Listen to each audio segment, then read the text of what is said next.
Well, good morning, good afternoon, and good evening, wherever you are. My name is Chuck Gillespie. I'm the CEO of the National Wellness Institute.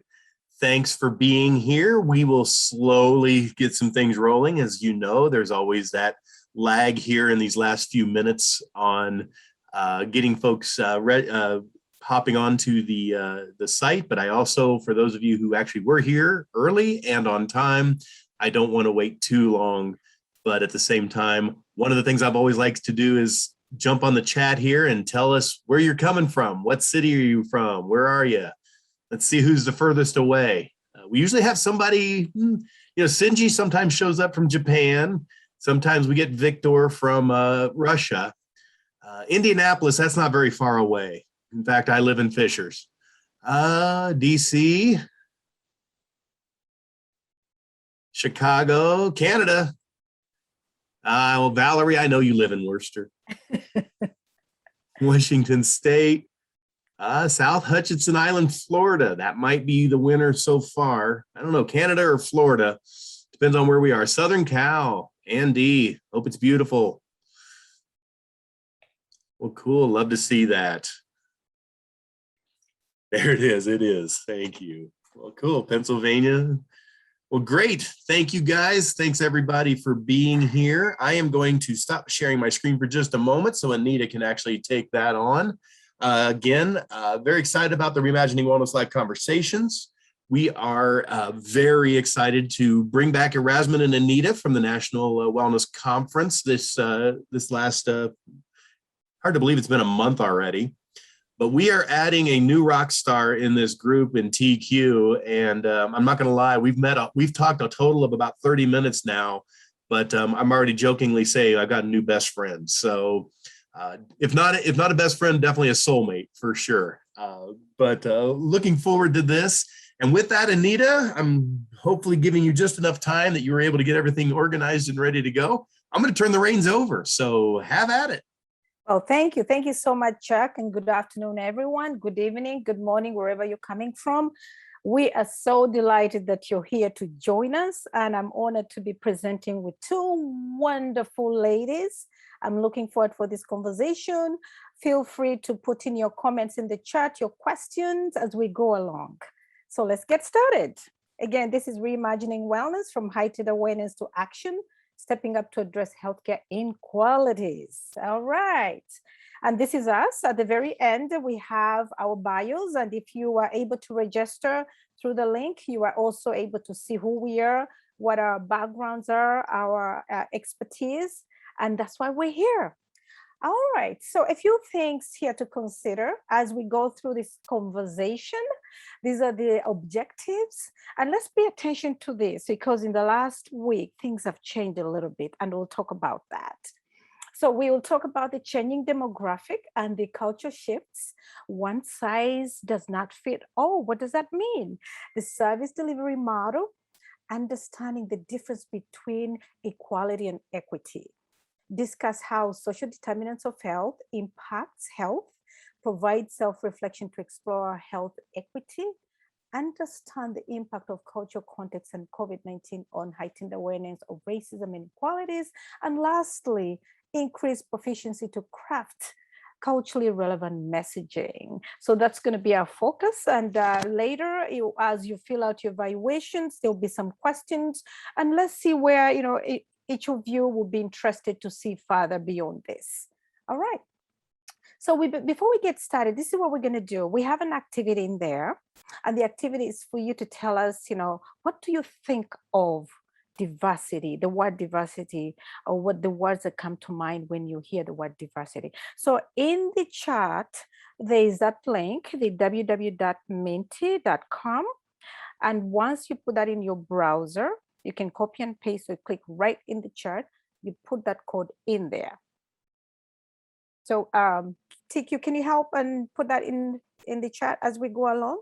And as you're doing that, what I'll do, I'll go ahead and pull up the Minty screen so we can actually see what you guys think of diversity. And Anita, just so you know, it's been put in the chat about 4 or 5 different times, so everybody should have it by now. All right, all right. All right, so things are coming in. Great. Come on, let's go. Does everybody see my screen? No? Okay. Let's see. We'll see that screen in a minute. We're actually just seeing your, yeah. There you go. Great. There we go. This is my new toy. I know it's been around for a while. I love to use it. It's very interactive. It's very engaging. So here we're able to see the different words. So let's just pick out maybe 2 or 3 words and try to think about what those words mean to us. So as you can see, we see traditions, with diversity and similarity, awareness, knowledge, inclusion, opinion, disability, sensitivity. Okay, learning new things. This is good. Keep them coming, keep them coming. Okay, wonderful, great, unique. So, diversity is a whole lot of things. And as you will see, as we go along in this conversation, with the changing shifts in our demographic, there's a lot to look at. In the last week or so, the new 2020 census just came out, and it's amazing. It's something that I'm going to touch on a little bit, and one of my co-presenters will also go in depth and talk about the changing numbers that we've seen. So diversity, you were able to share. You are able to. Here we are. Okay. With diversity, you are able to share some of the words that come to your mind. Which is no wrong answer there. It's so many things that we see. All of us are very unique in our own right. And our exposures are also unique to many of us. But let's unpack this conversation and try to think even a little bit deeper than that. So as humans and in general, we often bring our own worldviews, unconscious bias and assumptions as we interact with others, based on what we think and know about one's intersecting identities. Our language, especially when in position of power, can potentially be invalidating and might contain some microaggressions towards those we're aiming to help and transform. Healthcare inequalities have been a conversation for a long time in the context of the nation's historical legacy surrounding institutional and systemic racism and barriers. Fast forward, COVID-19 is only the icing on which things are being prompted, especially from the provider's perspective, physicians, clinicians, to heighten the awareness to action and step up to address healthcare inequalities. Across the nation, we've seen a lot of gaps in healthcare, which are very persistent and of course increasing. And all these are being caused by barriers set up at all levels of our society. After all, it's hard to be healthy without access to good jobs, schools, and affordable homes. Again, that's going to be addressing social determinants of health. Okay. This past year has been very challenging for the nation. The challenges continue globally in our nation. And as service providers, what do we need to do? We have to rethink how we're going to accommodate these challenges. And now seeing the increase of the COVID cases, people dying across the nation, we're trying to get back to normalcy, but again, it's getting harder. Why? Because there's a lot of challenges we still are faced with. And we cannot address healthcare inequalities without talking about the changing and the shifts in the US demographic. So if any of you had an opportunity to listen to the news, NPR is my best news outlet. They talked about the 2020 census that just came out. And we've seen that in some regions of the country, numbers have gone up. And why is that so? Because we've also seen that a lot of people tend to move to places that are more accessible to their livelihoods. I had an opportunity to speak to a friend of mine actually two friends of mine that were moving from 50 miles away towards my end of town. And when I asked them, so what made you make the move? Two things were on their mind: schools, better schools, even if they are public schools, but they are looking for better schools for their kids, and also the affordability of housing, and which is also addressed in social determinants of health. People are constantly moving, and that's why we're seeing all these changes. But a reference from the Census Bureau for General Diversity of the US population has shown that there's over 100% of the US growth, which is multiculturally. And that's why, when we did that exercise, we also saw that there are so many different ways of how we think of diversity, multicultural shifts and changes that we are seeing moving in where we are. People love to live, eat, play, and work, where everything is in the same area. But let's take a little bit further.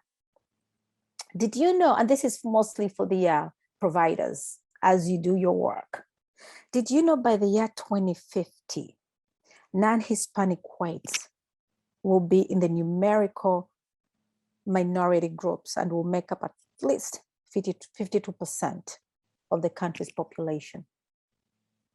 Think about that. That means Hispanics are likely to double. Black American and Asian populations are expected to grow by a significant margin. Now, what does that mean? This means also challenges for service delivery. The service delivery in terms of the way we provide resources. I am in the nonprofit world, so I know that, with my health education initiatives, things have to change. And how are they going to change? To accommodate maybe the language, health literacy levels, how people perceive and receive health and well-being. Okay. And so we'll be compelled to pay close attention to culturally competent standards of best practices. Let's keep that in mind, whereby we are providing now services to a diverse population.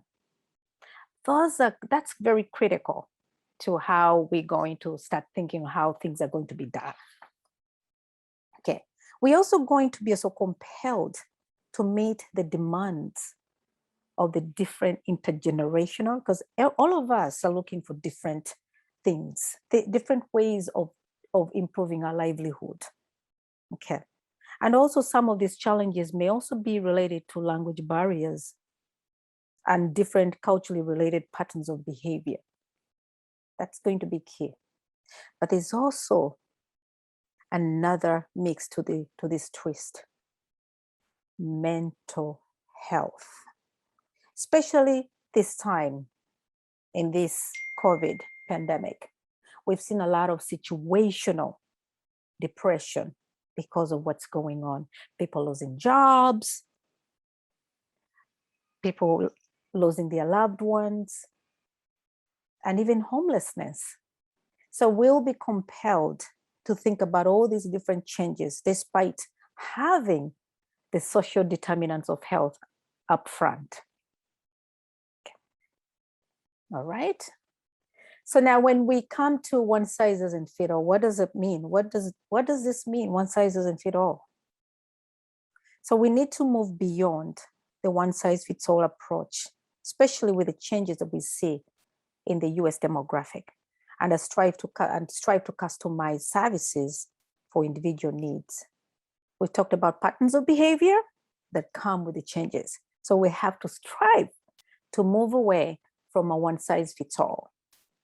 And here, I like to put it in this way: a more construct look at a psychographic dimension where we assess people's priorities, attitudes, behavior, and values This is all that what makes up diversity.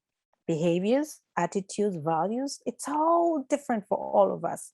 Again, we're all unique. What we want, what we strive for, and what we look for.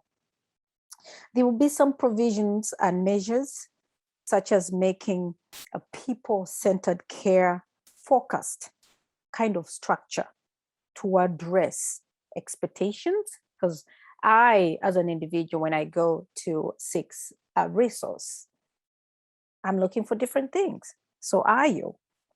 So to talk about healthcare inequalities, we need to understand how healthcare also is organized, financed, delivered, and of course, that's going to determine how it's also distributed throughout our nation.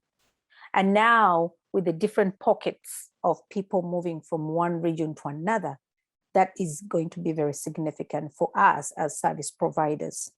Who are we serving? Where are the resources? And how are we going to accommodate all these people while we're meeting the expectations? So as a community of leaders, what do we need to do? From a nonprofit world, we need to be on the same agenda, have the same action items. What are those going to be? So it's places like this where we are in this particular time, whereby you pose your questions, you seek for recommendations, and then we gather all that, take it back in our well leader formats, approaches, and figure out how we're going to help communities, different communities, you know, where we live. Okay. Healthcare inequalities are unfair, yet we can still advocate, be social agents, and address what we see from a community level to our representatives, all the way to the people who fund our initiatives. Therefore, we need to have the same agenda, have the same action items, and figure out how to narrow these gaps that we see. So from a multicultural competence perspective, we need also to understand that awareness is going to be key to the changes that we see. And what is that? What is the awareness? Understanding that prejudices and biases exist. They do exist. But how do we become multiculturally competent to try to address that? What are those skills that we need to, as service providers? We need to be able to conduct a culturally specific history and physical, mental health, medications, spiritual assessments in a more culturally sensitive manner, especially with the different shifts that we've seen, different languages spoken, different values, different norms. And what about that knowledge and regarding different cultures, our worldviews that we often bring on? So it's going to be very important in addressing what we see, at the same time, having the social determinants of health on mind as we do our job. And then those encounters, I am fortunate enough to be in a region, the DC, District of Columbia, Maryland, Virginia metropolitan, whereby it's so diverse. For those who have been to DC, in Maryland, Virginia, you'll also see that it has this cultural, should I say, wealth, whereby in one county you'll find over 160 languages spoken. So I like to call those as my exposures and practices that have helped me to do what I do. and to understand the different patterns of behavior and practices that people often bring. And you, as a provider, your desire is to engage in the process of competence. And that's why we at the National Wellness Institute, we do have a multicultural competence certificate course, which really exposes and highlights the different things that we ought to know to do our jobs better. All right. So with that, I'm going to pass it on to Dr. Davis to continue the conversation. Dr. Davis. Thank you, Anita. So what I would like to do, I would like to dive into equality just a little bit more. First question we can ask ourselves, is everyone treated equally? Are some of these things that are listed to your right equal to everyone? Is affordable housing equal? Is education equal? Is food security equal? As Anita stated, we need to understand what causes health differences among groups of people. Social, economic, and environmental conditions can create health inequity. Social inequity can occur when a person is treated unfairly because of race, class, gender, sexual orientation, or immigration status. Is it possible that institutions such as schools or corporations have the power to potentially create unequal opportunities based on social status? Absolutely. These institutions can create unequal opportunities that can lead to poor education outcomes or fewer job opportunities, creating economic disadvantages. For example, a college student can earns over $36,000 more per year compared to someone who did not finish high school. Income can determine the neighborhood you live in. The environmental conditions of a neighborhood can affect a person's health.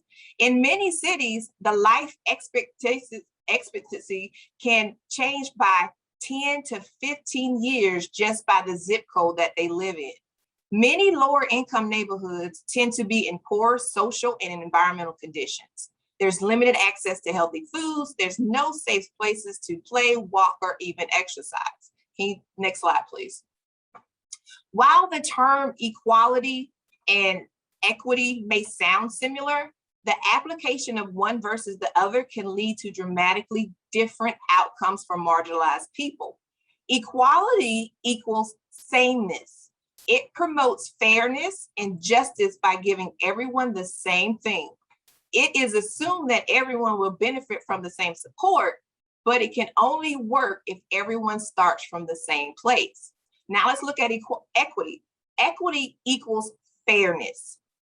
Individuals are given different supports to make it possible for them to have equal access to care. It is about making sure people get access to the same opportunities. Sometimes our differences and our history can create barriers. So we must first ensure equity before we can enjoy equality. Next slide. So let's take a look here. Let me introduce you to Sue and Mary. Sue is on your left, and she's a single mom. She has a full-time job. She was diagnosed with high blood pressure, lives in a low-income housing, and currently has no transportation. And if you look to your right, we have Mary. She's married with one child and recently found that she's pregnant with child number 2. She does have a college degree. She works part-time, and she's also a caregiver for her mother. She lives in a rural community, and English is her second language. And so recently, their city health department announced that they will be offering free vaccines to all community members. So in this situation, let's look at equity versus equality. Equality is that the State Department is offering free services. So free services for everyone. Mary and Sue have an unequal access to a system due to their circumstances, so their access to the vaccines remains unequal. Equity recognizes that each person has different circumstances and gives the exact resources and opportunities needed for each equal outcome. So let's look at Sue. She only has a high school education, which could lead to lower income job, lower income housing, and lower income housing with increased crime and violence, might not have access to healthy foods, and it's not a safe environment for her child. She's a single mom, she's working full-time, and she has no transportation. All of that could lead to stress. Now, we just brought up she's got diagnosed with high blood pressure. So that could affect her health. What about medication? What other social support does she have? Will she take the time off to go out of work just to go get vaccinated? How will she get there? So is Sue motivated to go to the free vaccines, or does her day-to-day life conditions determine if she can get vaccinated? Now let's look at Mary. She does have a college degree, but can only work part-time because she is a part-time caregiver for her mother. There's multi-generational caregiving. She's pregnant, live in rural part of town. What about transportation? Will there be a language barrier? Will Mary have the time and the ability to make it to the free vaccines? So as healthcare professionals and leaders, as mentioned by Anita, it is important to remember that some social systems are inequitable. They have been intentionally designed to reward specific demographics. So what is an equitable approach for Mary and Sue? How about we offer a community mobile vaccine site? How about we hire translators to attend vaccine clinics to provide marketing and educational materials in various languages? We can also partner with local city transit to provide vouchers offering free rides to vaccine sites. Why not partner with Uber or Lyft to offer free vaccine rides? So social, economic, and environmental systematic determinants can lead to someone having unfair and unjust health outcomes, which makes up 50% of health behaviors and outcomes. Next slide, please. So let's look at the physical environment. Just imagine a family that lives in a housing with poor air quality. You have a child that has asthma, which has increased doctor visits, leading to increased school absences, poor grades, then there might be low academic scores. So the conditions in which people are born, work, grow, play, learn, worship are called social determinants of health. It can be visualized as a river with two categories. There's an upstream factor, occurs from a systemic level, including institutional discrimination and accessibility of resources, such as education, employment, housing, healthy foods, and quality healthcare. Then there's the downstream factors, which are specific to the individual. Employment status, education level, identity, gender, race, disability status. The upstream factor directly affects the downstream factors. Let's look at race. Race alone does not impact health, but systemic racism leads to concerns like less access to employment, education, which leads to poorer health. Consider social factors. Non-Hispanic Black individuals have the shortest life expectancy of race of any racial group. People with family income of $35,000 or lower are 5 times more likely to experience serious psychological distress, but 10 times more likely to go without needed care due to cost. So what does this mean for us? We can all advocate for change in our communities, improve access to financial security, education, community connectiveness, healthcare, and safe housing. Next slide, please. So let's do an activity real quick. Here we have 2 young men standing at an apple tree trying to get apples. Look at each picture, and I want you to determine which picture represents inequity, equality, equity, and justice. So take about a few seconds to jot down your answers. All right, next slide, Anita. All right, so let's see if you guys got it right. So looking at inequity, both have access to the tree, but due to the direction and the position of the tree, the young boy on the right doesn't have the equal opportunity as the young boy on the left.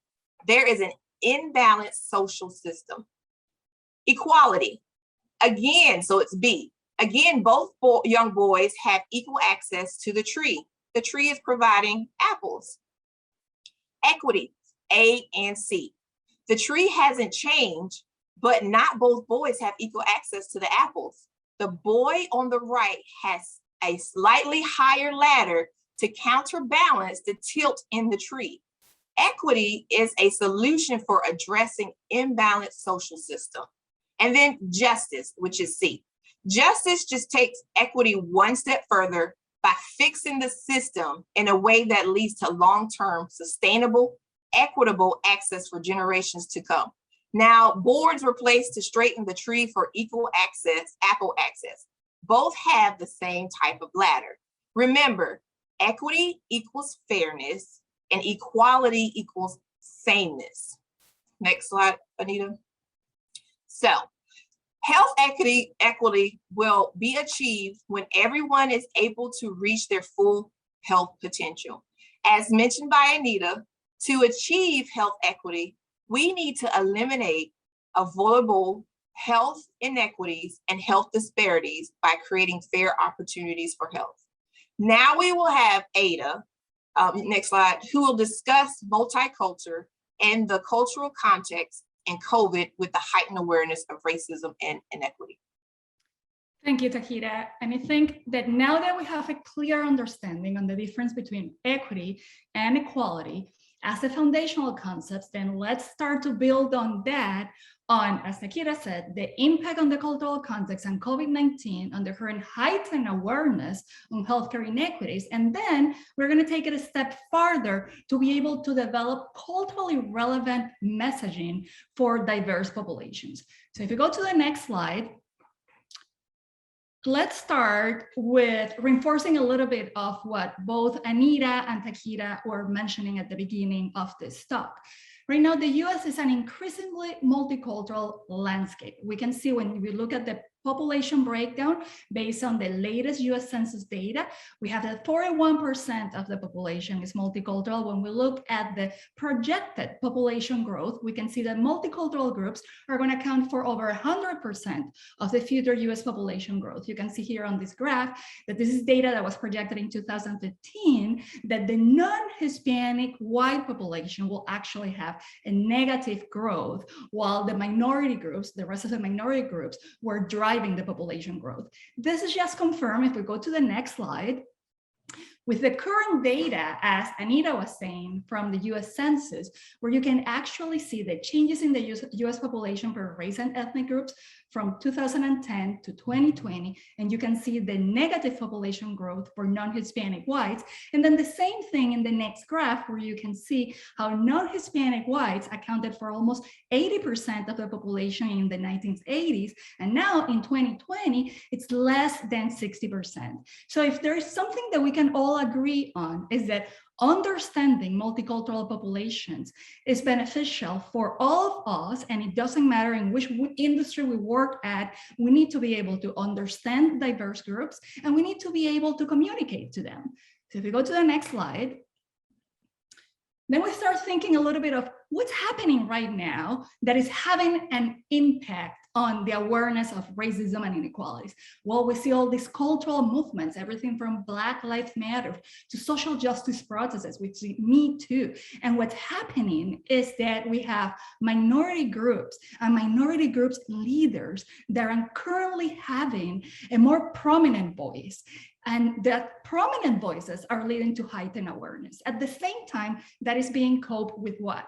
With COVID-19 and the disproportionate impact that COVID-19 had in minority groups. And what is that? Of course, because of the social determinants of health that we have been mentioning throughout the talk. So some examples here are everything from having higher prevalence of chronic conditions, and that for sure leads to higher vulnerability, as well as residing in highly populated areas that also increase vulnerability, then more likely to rely on public transportation, increasing exposure, higher economic uncertainty, because definitely minority groups depend on frontline jobs, as well as higher barriers to healthcare access. And that's everything from lower health literacy to higher uninsured rate. So if we go to the next slide, then we can see how that also has had an impact on COVID-19 vaccine uptake. We for sure know that minority groups overall have had a lower vaccine uptake. And why is that? There are different factors. We start with the historical mistrust,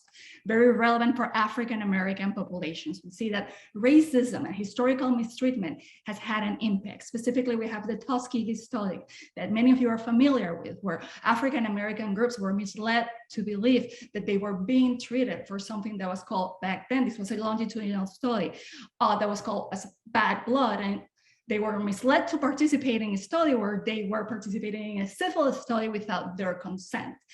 that had a high correlation with vaccine uptake.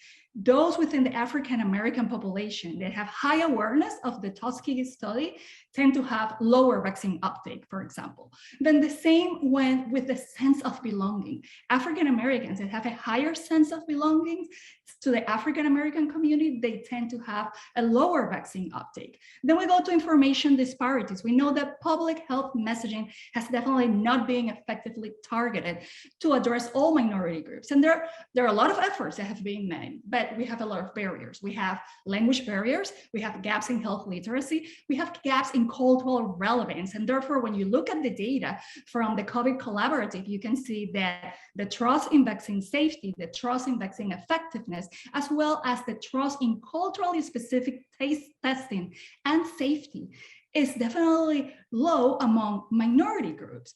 And then finally, it's not only about historical mistrust and information disparities, it's also about access, what we just mentioned at the beginning of the talk.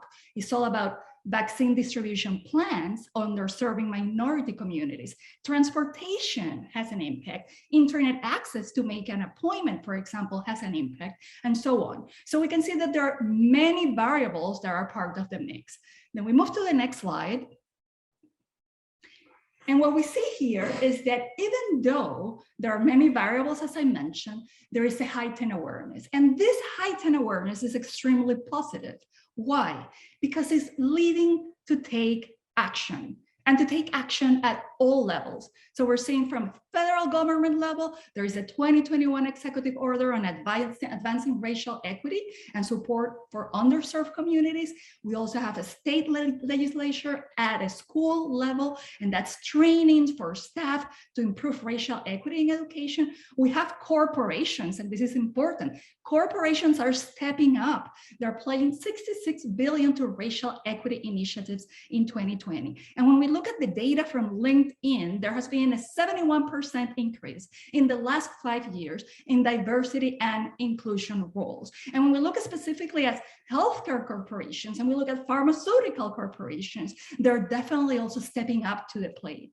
So, and then of course you have other levels like entertainment, celebrities, influencers making an impact. And also at a community level, we see an influx of charitable giving to support minority groups. So we go to the next slide. And here we have where we land. So yes, there is heightened awareness. Yes, people are taking action at all levels. And now is definitely a time for all of us, everyone here. It doesn't matter in which industry you work at.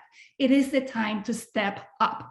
And how can we do that? Well, there are different ways, and we can all play a role. So we can ensure fair representation in clinical trials. We can develop disease education initiative. We can do culturally relevant consumer communications. And in order to do that, these communications need to be consumer-centric. They need to be data-driven. We need to understand where our patients are. For example, minority groups over-indexing mobile. So are we doing mobile first communications? Then we need to increase the healthcare providers' cultural proficiency. And then at the same time, we need to make sure that there are partnerships. So partnerships with governments, corporations, community, celebrities, influencers, and so on. And these are just a few steps. There are many more, but this is just to get us kind of like started and thinking about it. We move on to the next slide. And now, I know that we don't have much time today, but what I wanted to do is to present to you a few tips to be able to develop culturally relevant messaging and contents. But before I do that, I want to see if Chuck can help us today with a poll for me to understand how confident do you feel on your ability to create culturally relevant messaging. It is open and we are starting to see folks. All right, Eirasmin, what do you think is going to be the top answer? I think it's going to be someone confident, but let's see. It's right there, right in there. I am somewhat confident in your answer. Yeah, and what I'm seeing here overall, let's see if everyone's responses are in. Let's give people a little bit more time. Yep. Is that overall, you know, you're not alone. People are not feeling very confident just because they're many different variables to address. There are many different types of groups. And within those groups, you have subgroups. So when you develop communications for these groups, there are many variables that we need to start kind of like to think about. Of course, today, we do not have the time to go in depth into all of them. We can do that at a later opportunity, but I'm going to give you at least 6 tips to get you started. So if we want to stop sharing at this point, we can go to the next slide. Show results. And that's what, yeah, somewhat confident. Between that, not confident, and confident. Okay, so here we go with the first tip. The first tip is segment your multicultural audiences. Many times what happens is that when we're speaking to multicultural audiences, what we think is that, oh, these are multicultural groups, so that's good enough. Well, remember that within these groups, you also have multiple socio-demographic variables that you need to address. So think that when you're speaking to these groups, you also need to continue to do further segmentations to be relevant. Very important to understand the difference between race and ethnicity, because when we're talking about race, we're talking about physical traits. And when we're talking about ethnicities, we're talking about what? We're talking about cultural traits. So for example, I'm Hispanic and that's my ethnicity, but I'm white and that's my race. So if we move on, we go to the next tip. And in the next step, we have acculturation. We need to understand these audiences or your patients' acculturation journeys. When we think on acculturation, that is the cultural modification of an individual, group, or people by adapting to or borrowing traits from another culture. So what we need to know is that many of these groups have gone through a cultural adaptation journey, and this cultural adaptation journey is not one way, it's bidirectional. Many times people acculturate and then they retro-acculturate. So understanding this a little bit more in depth is going to be very helpful to you. I'm going to give you an example here with the Hispanic population. With the Hispanic population, have different sub-segments within the Hispanic population as a segment. So you have unacculturated, and that will be, for example, your Shakiras of the world, that they remain closer and more anchored to the Hispanic culture. You have those who are bilingual, bicultural, and they embed both Hispanic and American cultures. And then you have the more acculturated one, they're less connected to the Hispanic culture, and that will be your Demi Lovatos of the world. Depending on where your audiences fall, you will have different type of communications. Next slide. Also identifying cultural values. So when we're talking about identifying cultural values, this is all about the different cultural values models that are out there. There are several that people like me that work in cross-cultural marketing use to be able to talk to specific populations or to your patients. We do not have the time to go in depth into this. However, I can tell you one model is a Hofstad's model, the Hofstad's cultural dimension. And here, what you have within these dimensions, I'm going to give you an example. Individualism versus collectivism. When you're thinking on individualism versus collectivism, you can think on the US mainstream culture as a more individualistic culture, and the Hispanic culture on itself is more collectivist. And you can see here a comparison, for example, between the United States and Mexico. And that's a link that Taquina just sent in the chat. And that's a tool that you can use to actually compare different cultures from different countries. And then based on that, it will give you an idea of the cultural values that are driving a specific group. So we go to the next slide, and I'm going to explain a little bit more about this. We have our next tip. And our next tip is understanding their attitudes and behaviors that are rooted on those cultural values. So just to give you an example of collectivism versus individualism, like think on the Hispanic culture here, they are collectivists, and therefore multi-generational caregiving, it's very characteristic of this group. However, when we're thinking on Hispanic Americans, Asian Americans, and African Americans, there is a specific trait that we need to think on, that is their holistic approach to healthcare. And then let's think specifically on African Americans. Well, faith plays a great role throughout the whole patient journey. So these are just very high-level examples. There are many of them, but it's just to give you an initial understanding on all the different variables that you need to take into account to develop culturally relevant messaging. We go to the next tip. And this is get familiarized with the cultural context. So it's everything that I just mentioned before. You need to understand the historical context. You need to understand what the moment that we're all living right now and where society is heading. And based on that, you need to bake it in when you are developing your communication so they're not tone deaf. And finally, last but not least, is a lot of what Taquina was saying, and is the next slide. And this is all about understanding the impact of multiple variables on their health. So these are the social determinants of health. We need to also weave them in when we are putting together culturally relevant communications. So just to wrap it up, I'm going to go to the last slide. And in this last slide, you have your 6 tips. This is a summary. Remember, start from the beginning, segment your multicultural audiences, think on all those social demographic variables, then understand their cultural journey, learn about acculturation, then identify their cultural values, learn about the different models that will drive the values for the different groups, then respect and leverage culture-driven attitudes and behaviors, get familiarized with the past, current, and cultural context and where things are going in the future, and then finally understand the impact of multiple variables, such as the social determinants of health, on their health. And with this, I'm out of time. We're going to wrap it up, and I'm going to pass it on to Chuck to cover our final slide and start on Q&As.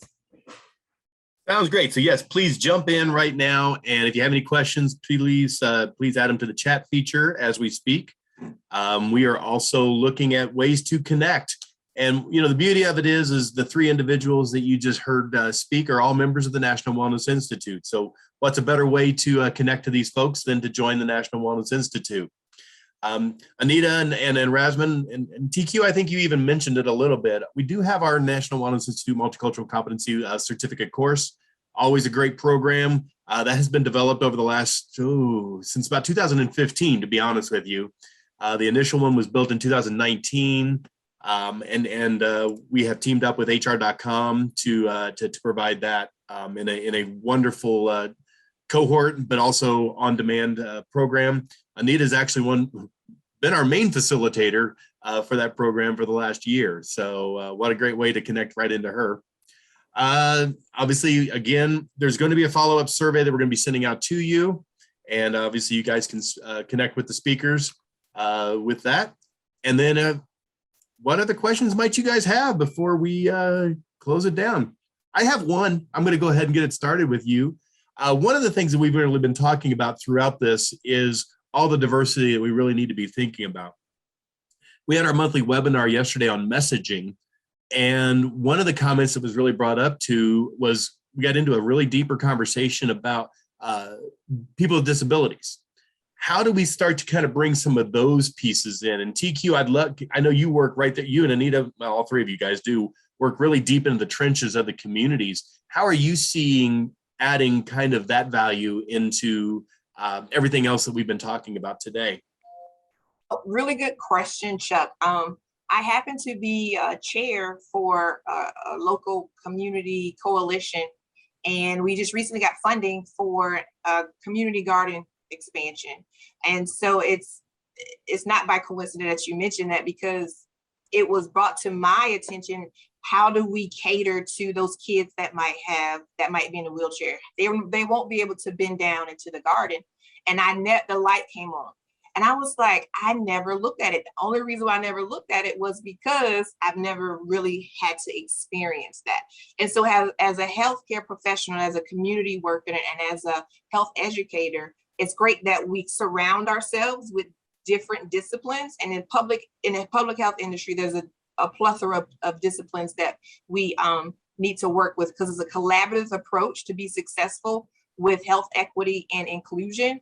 So we were able to build wheelchair accessible garden beds, which I've never seen prior to working on this project. And the only reason why it came to light was the fact that the community partners that we worked with brought it to the table. So it's always good to have a collaborative approach and make sure that the right people are at the table. Absolutely. Anita, Eirasmin? Go ahead, Anita. All right, so no, here in the state of Maryland, what we're doing in the with the people with disability is try as much as possible to have these town halls, listen and see, you know, what kind of accommodations do they need? For example, you know, we've seen that people with disabilities can also have some pre-existing conditions like diabetes, right? If they cannot come and attend some of the classes at different locations, what do we do then? We have to go to them. So we have to partner up with, let's say, the housing developments, you know, in their rec centers, and go to them instead of them coming to us, because that's a whole lot of hassle, as you know. It's a whole lot of hassle. So going to where people are is one of those initiatives that we're putting in place to accommodate them. So there's a lot of different initiatives similar to those. And in addition also to what TQ mentioned with kids, within the immigrant communities here in the DC area, we see that, you know, disability is still a stigmatized issue. So we are raising more awareness that, you know, it's okay. We have a lot of resources. You need to come out, seek help wherever whatever help that you need. We also are fortunate enough to have a lot of funding, especially with kids with asthma, you know, air quality. Do we have to, can we access resources in having somebody come and inspect your house to make sure that there's nothing in there that is causing some of these issues? So we're trying as much as possible to provide as much as we can here in the state. But again, it's going to also depend on the parents or the caregivers to come out and tell us what they need, other than for us to keep on assuming that this is what they need. So it's just a two-way conversation. And we in the nonprofit world, we've done such a great job, you know, to, you know, revamp all these conversations, listen to our community, which is part of our community assessment, to hear what people have to say. Exactly, and expanding on that, I mean, from a cross-cultural marketing standpoint, it's a matter of broadening our understanding of culture and understanding of all these minority groups. Because again, for many years, it was all about ethnicity and race, and that's it. And now we're starting to incorporate different variables, and disability is one of those, in order to be able to do the research, in order to be able to have deliberative dialogue where we can really listen in and then from there implement, and in order to also ensure fair representation in communications. Perfect. I'm going to try to get a 30-second question back to you guys. And this, I'll be honest with you, is a 30-minute answer, but we only have about 30 seconds for each of you. What advice would you provide a nonprofit organization in LA focused on economic justice who is trying to design a culturally competent wellness program? What's the one thing that this person can do? What can Michelle do tomorrow? Anita. You know, I'm gonna say, you know, why doesn't, you know, Michelle should come probably attend the higher level wellness through the multicultural competence certificate course. And that's the best way to actually understand your downstream, midstream, and upstream. Because you know what, it trickles all the way from the top to the bottom. So that's the only way to understand how to put some programs to actually meet the best practices that everybody strives for. TQ. I just want to co-sign what Dr. Anita stated. Getting that education that you need in reference to the specific discipline or the area that you're trying to focus on. When you have the evidence base or the best practices and you put that into real life situations, you'll see the best outcomes. So I'm just co-signing what Dr. Anita said. Eirasmin. And on my end, of course, multicultural proficiency and trainings such as the National Wellness Institute one are extremely helpful. Then I will always go back to do your research within your community and listen to them, because there's a lot that you can do with your own resources. I always say, from interviews to focus groups to your own surveys, starting the conversation. Start there. Many times people don't know how much information they just have at their fingertips. And of course, that's, when we're talking about nonprofit organizations, but also depending on the resources, in the same way that, we allocate budget to hire a CFO and to hire, or marketing team, and think on who are the people that have cultural proficiency that you can bring onto your team, or that you can hire as consultants to help you put these programs together. Because there are a lot of people out there like us that have been working for a long time on this to help organizations thrive and understand multicultural groups. Michelle, the other thing that I will actually recommend, there is a gentleman, Reverend Kevin Ross, Rev Kev, out of Sacramento, California. I actually interviewed him about a year ago on Reimagining Wellness. It's on our page, Reimagining Wellness, or nationalwellness.org/reimagine. But reach out to me and I'll get you connected to Rev Kev. He's got a great program called Grandma's Backyard that he's doing inside of his church. And I think it could be a great point of opportunity and contact to do something as a fellow Californian. So I'm going to add that one in there as well. TQ, Eirasmin, Anita, always a pleasure to have you guys. TQ, I look forward to many more conversations. And thanks for becoming my new best friend. And looking forward to it. And with that, thank you everybody who are here. And this has been recorded and will be available for review at nationalwellness.org/reimagine. Thank you very much. Look forward to the next one. Have a good night. Thank you. Thank you everyone for joining. Thank you.